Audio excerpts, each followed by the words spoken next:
जिंदाबाद जिंदाबाद புதியோர் மாற்றுத்திறனாளிகளுக்கு பென்ஷனை மாற்றுத்திறனாளிகளுக்கு பென்ஷன் உடனே வழங்கு. ஹலோ மேடம் எம்எல்ஏ, ஓட்ட மட்டும் வாங்குறீங்க, பென்ஷன் வந்துச்சா கேட்டியா? Hello madam MLA, hello mister MBA, ஓட்ட மட்டும் வாங்குறீங்க, பென்ஷன் வந்துச்சா கேட்டியா? மக்களை நீயே சந்திச்சியா? இப்படிப்பட்ட எம்எல்ஏ தங்க வயலுக்கு தேவையா? சிபிஐயும் சிந்தாபாத், சிபிஐயும் சிந்தாபாத்.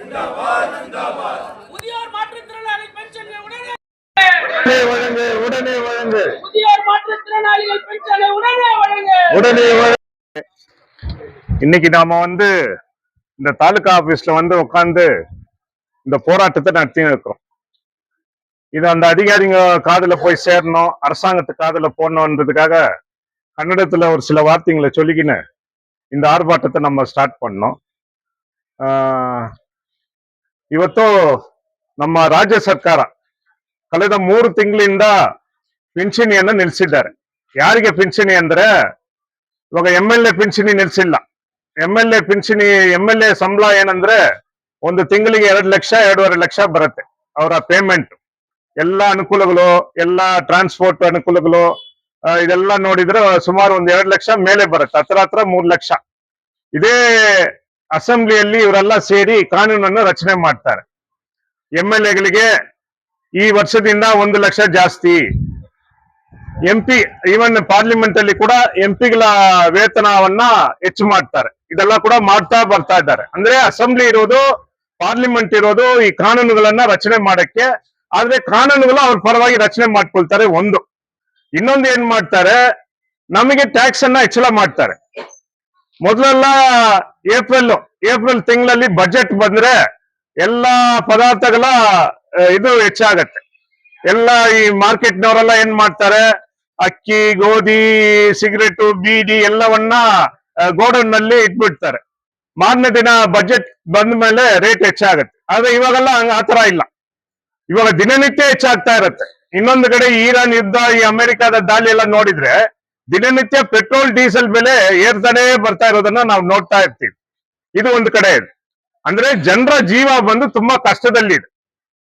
ಆ ಸಂದರ್ಭದಲ್ಲಿ ಏನ್ ಮಾಡಿದ್ದಾರೆ ಈ ರಾಜ್ಯ ಸರ್ಕಾರ, handicap pension, old age pension ಮತ್ತು ವಿಧವೆಯರ ಪೆನ್ಷನ್ ಇವರಿಗೆಲ್ಲ ಕಳೆದ 3 ತಿಂಗಳಿಂದ ನಿಲ್ಲಿಸಿದ್ದಾರೆ.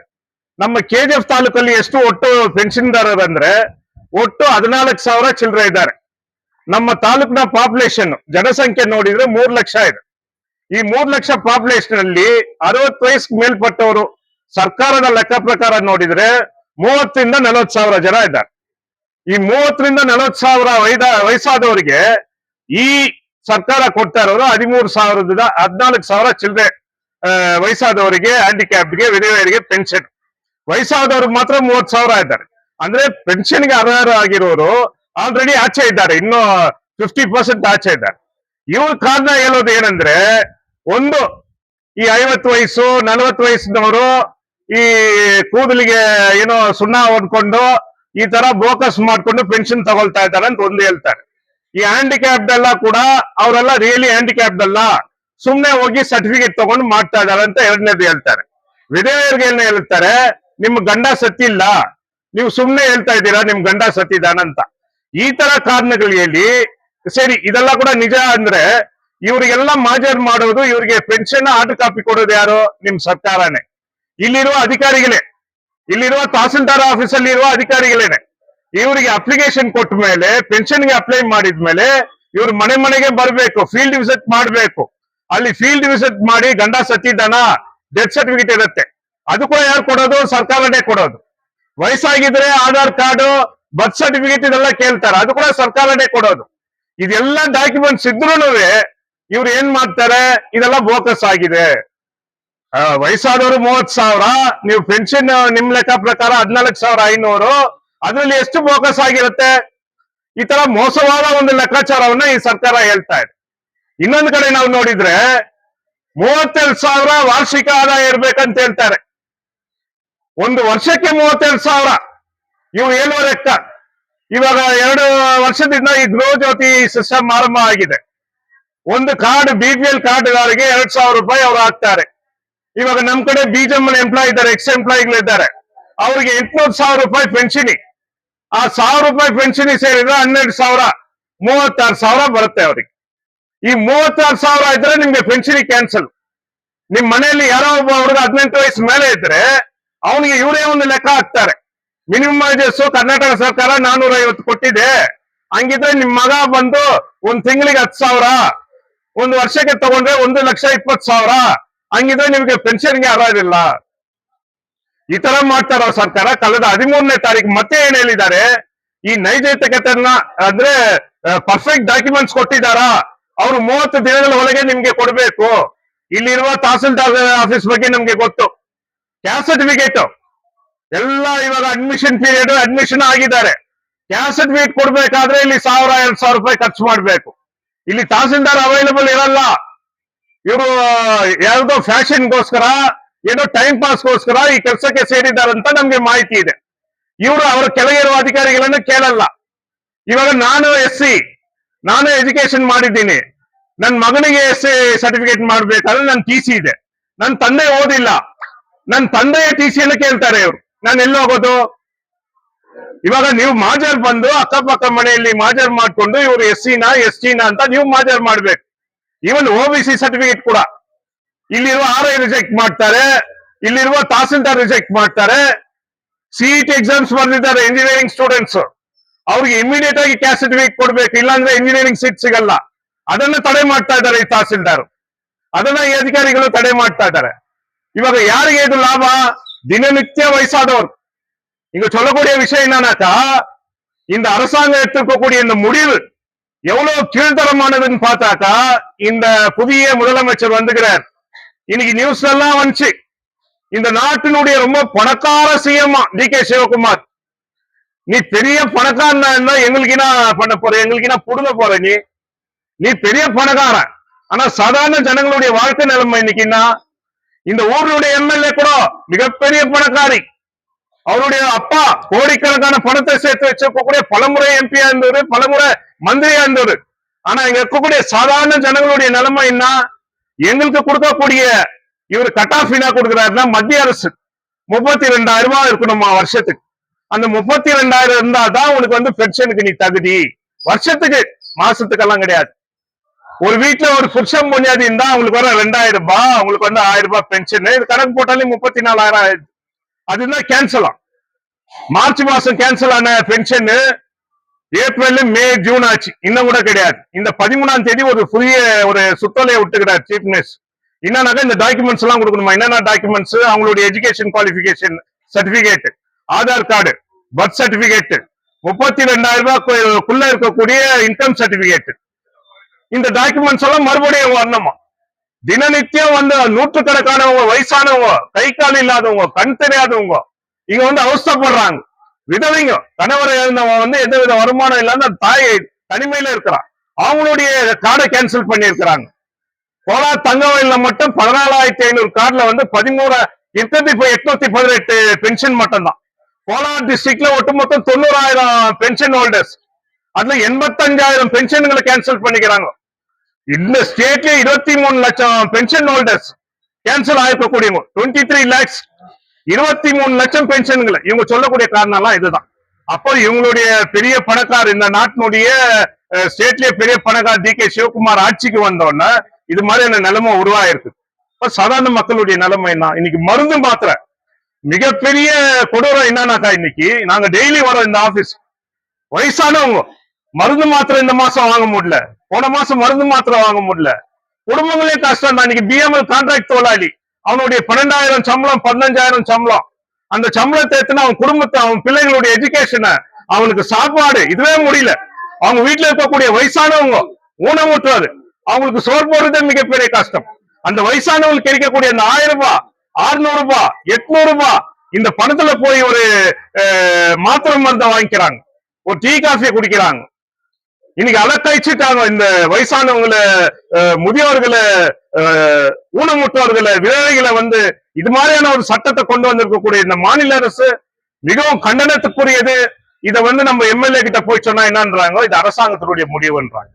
அரசாங்கம் யாரு? நீங்க தானே அரசாங்கம்.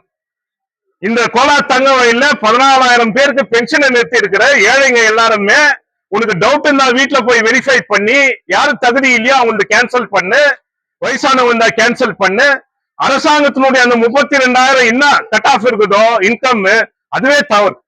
11,000 கொடுத்திருந்தான் இந்த தாசில்தார் ஆபீஸ்ல இன்கம், உடனே 60,000 ரூபாய்க்கு ஏத்திட்டான். அவன் போய் பாக்குறது இல்லை, என்ன சம்பாதிக்கிறாங்க ஏதுன்னு தெரியாது. 60,000 ஏத்துறான் இன்கம். இன்னைக்கு 23 லட்சம் கார்டுதார பென்ஷன் ஹோல்டர்ஸ் பென்ஷன் கேன்சல் ஆயிருக்கிறதுக்கு இந்த இன்கம் ஒரு முக்கியமான காரணம். எம்எல்ஏ கேட்கும் போது இதான் சொல்றாங்க, எனக்கு அது சம்பந்தம் இல்லைன்னு. ஒரு ராஜினாமா கடிதத்தை கொடு, என் மக்களுக்கு இந்த பாதிப்பு, நீ வந்து பிஎம்எல் கான்ட்ராக்ட் தொழிலாளிங்க விஷயம் அது கேட்டோம்னா அது வந்து மத்திய அரசு, எனக்கும் அதுக்கு சம்பந்தம் இல்லைன்னு இருந்து.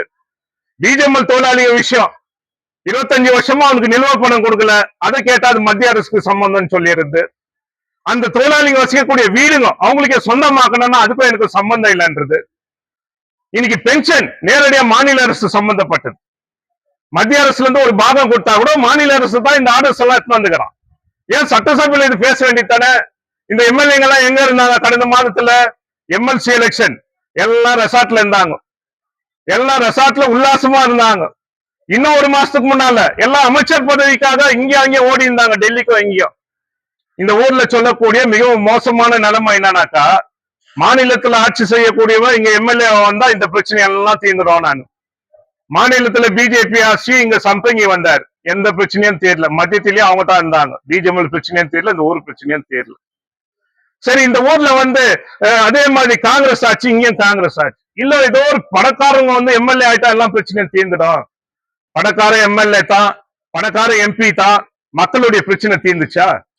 எதுவும் கிடையாது. அடுத்து என்னன்னு நம்ம அமைச்சர் ஆயிட்டா எல்லாம் பிரச்சனையும் தீர்ந்துடும். இது மாதிரி அவங்களுடைய வளர்ச்சிக்கு, அவங்களுடைய வாழ்க்கை வளர்ச்சிக்கு தான் போயினுக்குதே தவிர, நூற்றுக்கணக்கான முதியவர்கள், ஊனமுற்றவர்கள், இவங்களுடைய நிலைமை இன்னைக்கு என்ன நிலைமையில இருக்கு. இதை வந்து மார்க்சிஸ்ட் கம்யூனிஸ்ட் கட்சி வந்து இங்க மட்டும் இல்ல, இன்னிலிருந்து மாவட்டம், மாநிலம் முழுவதும் இந்த போராட்டம் தீவிரமடைந்து இந்த மாநில அரசினுடைய மக்கள் விரோத கொள்கையை வந்து, ஏழைகள் விரோத, வயதானவர்கள் விரோத இந்த கொள்கையை வந்து தீவிரமா எதிர்க்கிறது மட்டும் இல்ல, வீதியில இறங்கி மக்கள் போராடாம இந்த பிரச்சனைக்கு தீர்வு கிடையாது. மக்கள் போராட்டத்தில் இறங்கணும். இவங்க எல்லாம் வராங்க பாரு, இந்த முனிசிபாலிட்டி போட்ட ரோடு இனாகிரேஷன் பண்ணோம், லைட்டுங்களை இனாகிரேஷன் பண்ணோம், இல்ல மூடிய ஸ்டேடியம் இனாகிரேஷன் பண்ணோம், வீடு வச்சா வந்து இடிக்கிற தொந்தரவு கொடுக்கறான்.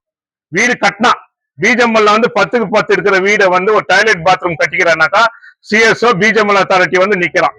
அவனுக்கு வந்து நிலுவை பணம் வாங்கி கொடுக்க முடியல, அவனுக்கு வீடு கட்டுறதுக்கு வந்து பர்மிஷன் வாங்கி கொடுக்கல எம்பி. முன்னெல்லாம் வந்து ஸ்போர்ட்ஸ்னாக்கா ஸ்போர்ட்ஸ் கோட்டா இருக்கும், பெம்எல்ல இருக்கும், பிஜிஎம்எல்ல இருக்கும், அந்த ஸ்போர்ட்ஸ் கோட்டா எல்லாம் கூட இல்ல.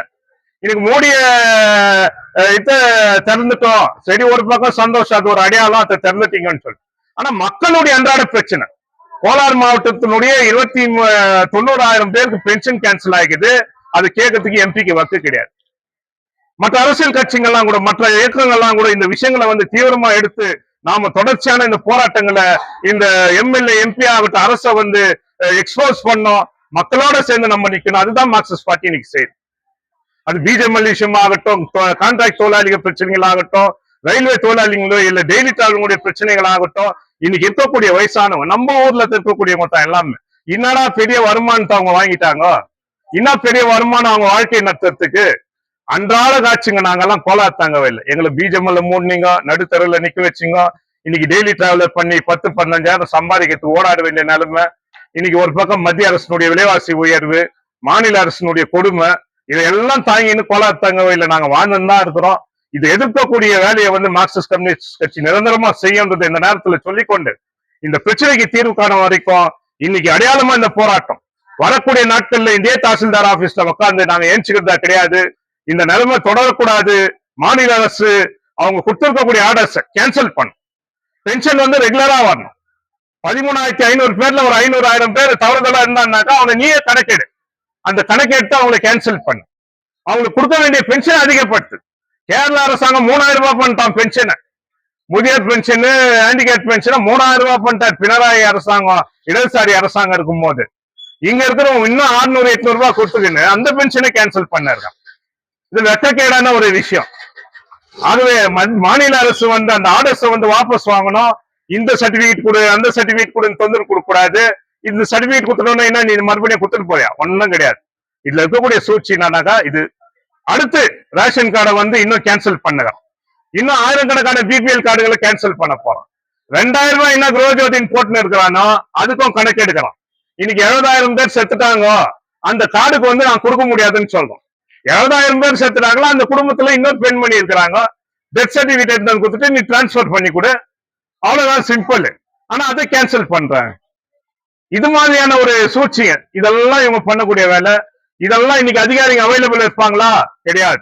ஏன்னாக்கா எஸ்ஐஆர் ஓட்டு திருத்தம்னு சொல்லிட்டு 30ஆம் தேதியில இருந்து ஆரம்பிக்கிறான். எல்லா அதிகாரிகளும் வெளியே போறாங்க. இந்த ஜனங்க வந்து இப்படி அவசரப்படுறது இன்னும் மோசமாக போகுது. அதுக்கு நாங்க வைக்கக்கூடிய இன்னொரு கோரிக்கை என்னன்னாக்கா, வார்டு வைஸ் பஞ்சாயத்து வைஸ் கேம்புங்களை வைங்க. அங்க இங்க இருக்கக்கூடிய தாசில்தார் அலுவலகத்தில் இருக்கக்கூடிய அதிகாரிங்க அங்க வந்து உட்காருங்க. உங்களுக்கு என்ன டாக்குமெண்ட்ஸ் தேவையோ அங்க வந்து வாங்குங்க. அந்த டாக்குமெண்ட்ஸ்களை வாங்கணும்னு சொல்லிட்டு கூட மார்க்சிஸ்ட் பார்ட்டி இன்னைக்கு சொல்றோம். மக்களை தொந்தரவு கொடுக்காதீங்க. தாசில்தார் கூட அவைலபிளா இருக்கிறது இல்ல. இது மாதிரியான ஒரு சூழ்நிலை, இது மாதிரியான மிகப்பெரிய ஊழல், வர்ஸ்ட் அட்மினிஸ்ட்ரேஷன். இந்த தாலுகா ஆபீஸ்ல தான் மிகப்பெரிய ஊழல், லஞ்சம், லாவண்யம், இதெல்லாம் நடக்கக்கூடிய டிபார்ட்மெண்ட் இதுதான். இன்னைக்கு அங்கங்க இந்த டிபார்ட்மெண்ட் ஒன்னா சேர்த்து இதெல்லாம் நல்லா நடக்கும் வேலைன்னு ஒன்னும் கிடையாது. தாசில்தார் ஆபீஸ்ல நடக்கக்கூடிய ஊழலை பத்தி யாரும் எம்எல்ஏ பத்தி எதுவும் கண்டுக்கிறது இல்லை. ஆகவே வரக்கூடிய நாட்கள் இந்த போராட்டம் தீவிரமடையும். இந்த ஏழைகள் மேல வயிற்றுல அடிக்கக்கூடிய வேலைகளை வந்து இந்த அரசு நிறுத்திக்கணும்னு சொல்லிட்டு இந்த நேரத்துல மார்க்சிஸ்ட் பார்ட்டி இந்த நேரத்துல கூறிக்கொண்டு இந்த போராட்டத்தை அடுத்தபடியாக தோழர் எஸ் வி ஆனந்தன் மாவட்ட குழு உறுப்பினர் அவரும் கூட ஒரு சில வார்த்தை பேசணும்னு சொல்லி கேட்டுக்கிறேன்.